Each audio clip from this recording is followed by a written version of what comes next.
Hey, madoda kuvele kwathini?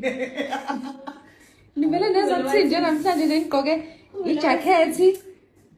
Abafazi bomuntu. Hayibo. Francis ubaba ukhonekshini. Wabona kukuhle. Manje nifonelene noma kwenzekeni?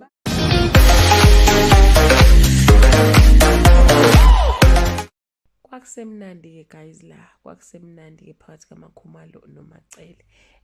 But kuyona futhi le video guys, I can truly say uMakhumalo uzamile ukwenza ukuthi yena noMacele bazwane. But uMacele guys kwasengazuthi-ke sikhulu isilonda esavuleka mhla kufika-ke uMakhumalo laphana-ke kwaMseleko.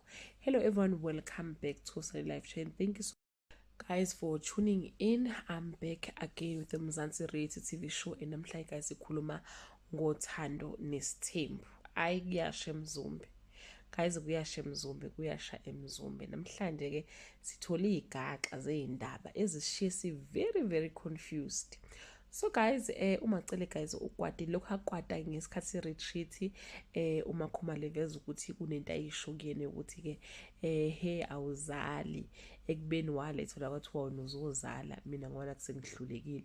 So uthi uMseleko wayekhuluma naye, it have nothing to do with uMacele. So noma with uMakhumalo, akazi ukuthi uMakhumalo uzakhulume leyo nto nje ihlangana kanjani naye, ungena kuphi. But guys kuneqiniso ke livezwe uMacele esingalazi noma liyini noma ke akusilona. Uthi uMacele uMakhumalo wafika kwaMseleko esenengane, babehlangana naye uMacele noMseleko ekhulelwe. uMseleko guys uthi yena akayazi yonke lento, ayikhumbuli yokuthi uMakhumalo kanjani njani ingane kwenzeka. Uthi akafunje futhi lokho efakaza lezo ndaba lezo ngoba akafuni ukukhuluma ngazo, kodwa futhi akaphiki.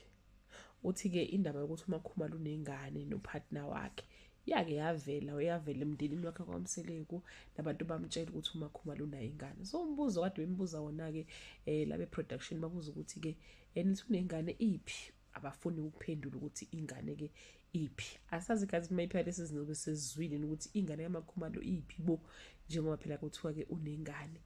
Ngapha mangabe uthi uzamwenza ama-calculation guys, uMakhumalo wafika qala kunomayini. uMakhumalo wayeneminyaka emingaki mhla elotsholwa, wayeneminyaka ewu-19 noma ewu-18. Wafika uzoshaya isigubhu kuyila ahlangana khona noMseleko wena u-15. So guys ngaleso sikhathi lesi wayesenengane, iphi yona lengane, iyaphila noma ayiphili? Guys asazi but nje hayi cha, uMacele ukhipheke ibhomu ile ndaba, uveze ibhomu lokuthi-ke uMakhumalo kuwena umuntu wakhe. So hayi kushube kakhulu guys, kushube kakhulu laphana-ke kuthando nesithembu. Kodwa-ke uMacele uyena umuntu odinwe ngampela, ngiyambona nje uma yena udinwe, kodwa uMacele guys udinwe lokhu-ke kwangempela. Udinwe nje indlela-ke uMakhumalo ayikhuluma ngayo laphana kwi-retreat, of which ayikho into wrong ngiyibonayo mina uMakhumalo ayikhuluma, or mhlampe ucasula ukuthi-ke uMakhumalo uney'mali zakhe and stuff, I don't know. But nje kushilo nje ukuthi nje uvezile nje ukuthi akayiboni ngakho sekunjani njani, wafika lapha kaMseleko engasebenzi.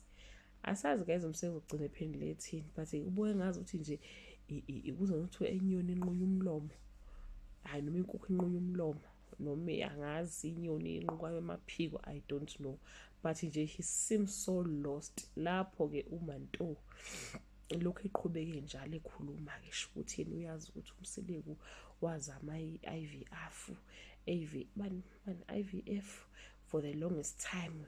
Uyazi ukuthi baletha nomuntu wesifazane owafika eMzumbe ezokhulela uThobile, sho nakhona guys akuzange kusebenze, baze bacasuka umayini noMangwabe ngwane yakho bawuMseleko kufika umuntu ozokhulelwa, wagcina engakhulelwa ngakusho lowo muntu. So nje guys hayi cha kuningi, kodwa nje ayeka Macele noMakhumalo guys ngeke salunga, i-deep kakhulu, i-deep ngampela. That brings us to the end of this video. Leave your comment below and share your opinion. Bye.